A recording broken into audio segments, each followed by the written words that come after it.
कहीं ना कहीं एक तरह से अभी एक गुगली खेल दी है हमारे सुप्रीम कोर्ट ने गवर्नमेंट के अगेंस्ट में, क्योंकि अगर गवर्नमेंट इसको मानती है तो भी फंसती है और नहीं मानती तो भी फंसती है।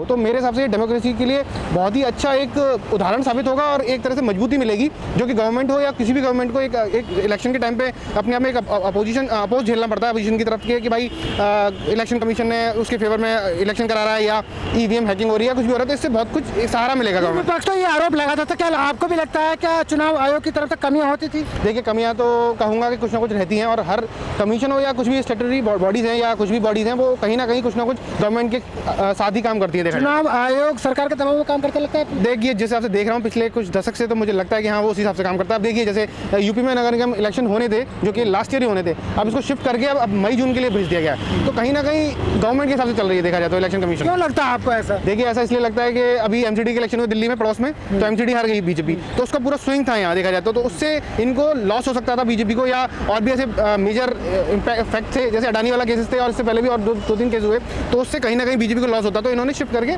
Next year. कई राज्यों में कांग्रेस भी है, आम आदमी पार्टी भी 2 राज्यों में पहुंच गई, आप ये कह रहे हैं कि देखिए आम आदमी पहुंचने का, आम आदमी पहुंचे या कांग्रेस पहुंचे या बीजेपी पहुंचे, वो एक अलग मुद्दा है। मेरा मुद्दा यही कहने का है कि देखिए जब निष्पक्ष नहीं है, निष्पक्ष नहीं मैं कहा, मेरा मतलब ये था कहने का कि इलेक्शन उस अपने मन मुताबिक नहीं करा दिया है, कोई एक कैलेंडर नहीं दे दिया आपका इलेक्शन कमीशन के, इस दिन ये इलेक्शन होना है, ये होना है, ये होना है। ये तो एक तरह से गवर्नमेंट ने जो प्रपोज कर दिया, गवर्नमेंट से जो कह दिया गया वो उस हिसाब से चलती है। मेरा कहने का मतलब ये है, मेरा कहने का मतलब ये नहीं है कि किसी के फेवर में वोटिंग करा रही है, किसी के फेवर के हिसाब से काम करा रही है। मेरा कहने का मतलब ये है कि जो एक कैलेंडर सेट होता है उसी के अनुकूल ही इलेक्शन होने चाहिए, ये मेरा कहने का मतलब है। अच्छा, जिस तरीके से सुप्रीम कोर्ट का फैसला आया, क्या लगता है सुधार होगा इससे? देखिए, सुधार तो बहुत कुछ होगा, क्योंकि जब ये तीन लोग अपोजिशन लीडर भी बैठेगा, प्राइम मिनिस्टर बैठेंगे हमारे और सीजीआई भी होंगे, तो कहीं ना कहीं एक न्यूट्रल बॉडी आएगी, न्यूट्रल डेमोक्रेटिक बंदा आएगा वहाँ और ब्यूरोक्रेट बैठेगा जो कि इन सब चीज़ों को ध्यान में रखे करेगा। ऐसा क्या हुआ कि सुप्रीम कोर्ट को ऐसा फैसला देना? देखिए, मैं जैसे बता रहा हूँ पिछले कुछ दशक से देखने को मिल रहा है, कहीं ना कहीं कुछ ना कुछ ऐसा देखते हैं कि गवर्नमेंट के फेवर में ही हमेशा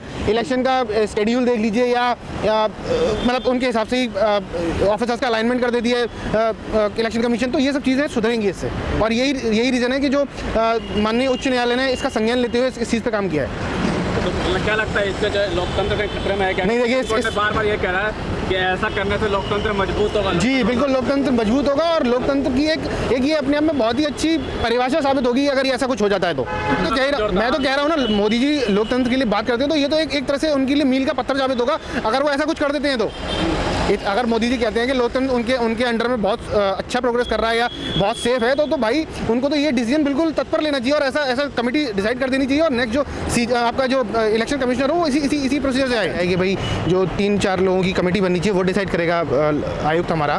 तो ये अपने बहुत अच्छा डिसीजन बोलूँगा या बहुत अच्छा सजेशन बोलूँगा, जो उसमें आर्टिकल 342 का भी हवाला दिया गया है जिसमें C सेक्शन है उसका, तो उसमें बताया गया है कि भाई जो भी कोई ब्यूरोक्रेट इस लेवल पे बैठा होता है तो उसका जो अपॉइंटमेंट होता है वो इस आधार पर ही करना चाहिए। जैसे कहा सुप्रीम कोर्ट की 4 लोगों की हमारी जो जस्टिस है, 4 जो जस्टिस हैं उन लोगों ने, बेंच ने बोला है कि आप जो भी अपॉइंटमेंट करते हैं आपका इलेक्शन कमिश्नर का, तो उसमें आपको PMO मतलब प्राइम मिनिस्टर होना चाहिए, लोकसभा का अपोजिशन लीडर होना चाहिए, CGI होना चाहिए, तो ये लोग ही अपॉइंट करें उसको। जिस तरीके से यह फैसला आया सुप्रीम कोर्ट का, तो आप किस नजर देखते हैं, क्या ये केंद्र सरकार के लिए झटका है? देखिए, झटका कहूँ ये तो आगे आने वाला वक्त बताएगा, क्योंकि मैंने जैसा बोला कि सभी सरकारें चाहती हैं कि उनके हिसाब से ही उनके नौकरशाह बैठें, तो हाँ कहीं ना कहीं एक तरह से झटका भी कहूँगा और ये कहीं ना कहीं एक तरह से अभी एक गुगली खेल दी है हमारे सुप्रीम कोर्ट ने गवर्नमेंट के अगेंस्ट में, क्योंकि अगर गवर्नमेंट इसको मानती है तो भी फंसती है और नहीं मानती तो भी फंसती है। जहाँ तक कि हमारे मोदी जी प्रधानमंत्री कहते हैं इस चीज़ को कि डेमोक्रेसी बहुत सेफ है उनके एंड में, तो उनको कहीं ना कहीं ये डिसीजन मानना ही चाहिए मेरे हिसाब से। अच्छा, जिस तरीके से सुप्रीम कोर्ट ने कहा है कि 7 दशक पहले जो संविधान निर्माता समिति थी उन्होंने कहा था कि इस पर कानून बनाइए, लेकिन अभी तक नहीं बना गया। अब केंद्र सरकार जो मोदी सरकार है उसे आदेश दिया गया है कि कानून बनाइए, तो क्या लगता है कि अब सुधार हो जाएगा? देखिए, कानून तो हर रोज़ बनता है हमारे यहाँ, हर रोज़ टूटता है, तो कानून बनाना और उसको इम्प्लीमेंट कराने में बहुत कुछ डिफरेंस है। जैसे पार्लियामेंट में कानून तो बहुत सारे बने होंगे बट उसको कितना ग्राउंड पर रियलिटी पे ले जा पाती है, ये अपने में सोचने वाली बात होगी। तो विपक्ष भी तो यही मांग कर रहा था, विपक्ष बिल्कुल सही बात है, विपक्ष कर रहा था, विपक्ष की भूमिका पूरी तरह से क्लियर हो गई है। अब मैं तो चाहता हूँ कि नरेंद्र मोदी जी से आग्रह करूँगा कि भाई इस तरह की समिति बनाएं और जल्द से जल्द जो नेक्स्ट कमिश्नर आएगा इलेक्शन कमिश्नर उसको इसी प्रोसीजर से कराएं। तो आपको लगता है कि ईवीएम खत्म हो जाएगी? देखिए ईवीएम तो एक बहुत बड़ा मुद्दा है अपने आप में कि अपोजिशन कहता है कि ईवीएम टेम्परिंग हो जाती है, बहुत लोगों ने साबित भी करके दिखाया, बट कहीं ना कहीं कहूँगा इस चीज़ को कि अभी तक ये कोई कॉन्क्रीट नहीं बोल पाया कि ईवीएम टेम्परिंग होती भी है या नहीं होती है, क्योंकि जैसा कहा जाता है और जैसे मैंने इससे पहले एग्जाम्पल्स भी देखे, यूएस ने बैन कर दी EVM due to tampering, but ऐसा कहते हैं कि one of the safest EVM है हमारे पास। तो इलेक्शन कमीशन को ये प्रूव करना चाहिए मेरे हिसाब से कहीं ना कहीं, क्योंकि इससे पहले भी अपोजिशन ने मांग उठाई है और ऐसे हमने बहुत जगह देखा है कि ईवीएम को चेंजेस भी करे गए। इससे पहले वाले इलेक्शन में यूपी में भी देख लीजिए, सेंटर के इलेक्शन में उसमें भी देखिए, तो ये एक अलग मुद्दा है ईवीएम का कि क्या होगा क्या नहीं होगा। बट हाँ, इससे पहले बोलूँ जो सुप्रीम कोर्ट का ऑर्डर है बहुत ही मैं कहूँगा एक तरह से सम्मानजनक उन्होंने बात कही है और एक बहुत तरह से इसको अप्रिशिएट करने वाली बात है मेरे हिसाब से। चुनाव आयोग को लगता है क्या घेरे में सवालों को घेरे में आज से पहले? देख, चुनाव आयुक्त घेरे में थे या नहीं थे ये तो आप सबको ही पता है कितना। मैंने यही बोला ना कि गवर्नमेंट अपने हिसाब से अपने ब्यूरोक्रेसी को रखना चाहती है। चुनाव कमिश्नर एक दिन में नियुक्त कर दिया गया था। जी हाँ, ये बिल्कुल जब गुजरात चुनाव था बिल्कुल। तो यही सब चीज़ों को ऑमिट करने के लिए, यही सब चीज़ों को दूर करने के लिए, ये सब जो खामियां हैं हमारे सिस्टम की, तो जो माननीय सर्वोच्च न्यायालय ने जो आदेश दिया है अपने में बहुत ही सराहनीय आदेश है और मैं इसका सम्मान करता हूँ और मैं इसकी अप्रिशिएट करता हूँ कि हाँ वाकई में कुछ ऐसा कर रही है इस टाइम सुप्रीम कोर्ट जो कि करना चाहिए था उसको। तो आपको लगता है कि वाकई में जो सुप्रीम कोर्ट ने फैसला लिया है वो देश के इतिहास को बदलने वाला होगा? देखिए, इतिहास तो बदलना ही चाहिए, इतिहास होता ही बदलने के लिए है ना। और मेरा मानना यही है कि जो माननीय उच्च न्यायालय ने, जो सर्वोच्च न्यायालय ने जो आदेश दिया है वो अपने आप में बहुत सराहनीय डिसीजन दिया उन्होंने। तो मेरे हिसाब से तो मोदी जी को उसको सुनना चाहिए और समझना चाहिए मेरे हिसाब से। अच्छा, अगर जिस तरीके से ईवीएम पर सवाल उठ रहे हैं, अगर ईवीएम चली जाती है तो क्या लग रहा है कि केंद्र सरकार जो बीजेपी की है वो चली जाएगी? देखिए, ये तो मैं नहीं कहूँगा क्योंकि बैलेट पेपर से भी आप इलेक्शन कराते हैं तो बैलेट तो आप बूथ कैप्चरिंग पहले भी आप भी मानते हैं कि बीजेपी का डंका है? बीजेपी का डंका है और हिंदू राष्ट्र की बात जो करते हैं और हिंदुत्व की बात करते हैं, तो जैसे मैंने पहले भी वीडियोस में बताया हुआ है, बोला हुआ है कि ये जो सॉफ्ट टारगेट खेलते हैं हिंदू मुस्लिम का, तो उसकी वजह से बहुत सारे हमारे पढ़े लिखे युवा नौजवान भी बेवकूफ़ बनते रहते हैं। तो ये वही है। तो हिंदू राष्ट्र बनना चाहिए आपको? देखिए, हिंदू राष्ट्र मैंने पहले ही बताया, हिंदू राष्ट्र बना के क्या ऐसा नया कर देंगे, क्या प्रगति करा देंगे मेरे देश की, क्या इन्फ्लेशन कम कर देंगे। अभी देखिए ना, सिलेंडर के दाम 50 रुपये बढ़ा दिए इन लोगों ने, अभी 23% बिजली के दाम बढ़ाने वाली है यूपी गवर्नमेंट। तो क्या हिंदू राष्ट्र की बात करते हैं? विकास आपको नहीं दिखता? विकास मुझे आप बताइए कि ऐसा विकास मेरे को देखने लगेगा, मैं भी देख लूंगा।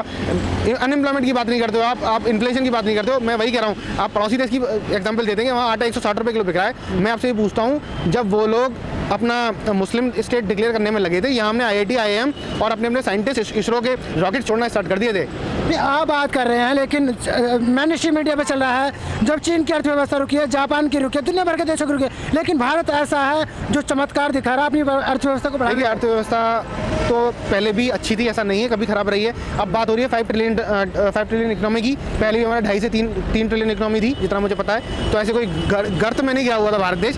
भारत में युवाओं की कमी नहीं है। जापान की बात करें, चाइना की बात करें, चाइना खुद ही कोविड की वजह से घिरा हुआ है। जापान में इस टाइम युवाओं की बहुत कमी थी। अब इंडिया जो है वो युवा राष्ट्र है, तो यहाँ तो ऑलरेडी इतने प्रोग्रेसिव लोग हैं, अगर उनको थोड़ा सा एक लाइन मिल जाए तो वो लोग कहाँ से कहाँ पहुँच जाएंगे। तो आप प्रधानमंत्री की भूमिका नहीं मानते देश को ऊंचाई तक पहुँचाने? देखिए, यहाँ एक व्यक्ति की भूमिका नहीं होती किसी राष्ट्र को पहुँचाने के लिए। इस पूरे राष्ट्र में हर एक उस व्यक्ति की भूमिका है जो इस देश का नागरिक है। मोदी जी का डंका आपने? मोदी जी का डंका क्या है? इससे पहले राजीव गांधी जी का डंका नहीं था, इंदिरा गांधी जी का डंका नहीं था। वही हाल हो रहा है। हिटलरशाही हिटलर ने करी थी, अब मोदी जी कर रहे हैं हमारे। क्या ऐसा कौन सा पोजीशन लीडर है जो शांति से बैठा रखा है इन्होंने? सबको तो जेल में घुसेड़ दिया इन्होंने उठा के।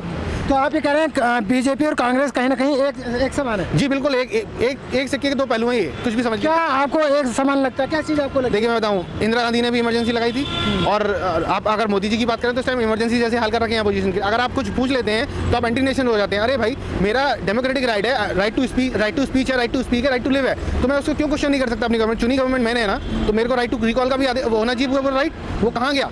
तो आपको लगता है खत्म कर दिया केंद्र सरकार? बिल्कुल खत्म कर दी डेमोक्रेसी इन लोगों ने। तो आप कैसे बोल रहे हैं? जी, आप कैसे बोल रहे हैं आप केंद्र सरकार के खिलाफ? मैं केंद्र सरकार के खिलाफ मैंने अभी भी ऐसा कुछ नहीं बोला था। मैंने वही वाली बात बोली, जो सच्चाई है वो सच्चाई है, जो गलत है वो गलत है। मैं तो एक आम नागरिक हूँ, उसकी परिभाषा आपको बता रहा हूँ। जो चीज़ गलत है वो गलत है, जो चीज़ सही है वो सही है। एक आप पड़ोस में ही मनीष सिसोदिया जी को जेल भेज देते हैं सीबीआई केस में कि आपके पास प्रूफ थे, सीबीआई के पास कोई प्रूफ नहीं था, अभी तक साबित नहीं कर पाई प्रूफ। अब ये सब राजनीतिक षड्यंत्र है। सीबीआई कह तो रही है कि शराब में पैसा कमाने के बाद पंजाब इलेक्शन देखिए, 100 करोड़ रुपया है, 100 करोड़ रुपया कम नहीं होता। आपने बेड से लेके आपने उनके लॉकर तक छान मारे, 1000 का नोट नहीं ढूंढ पाई, 2000 का नोट नहीं ढूंढ पाई सीबीआई। कहाँ गया वो हजार करोड़?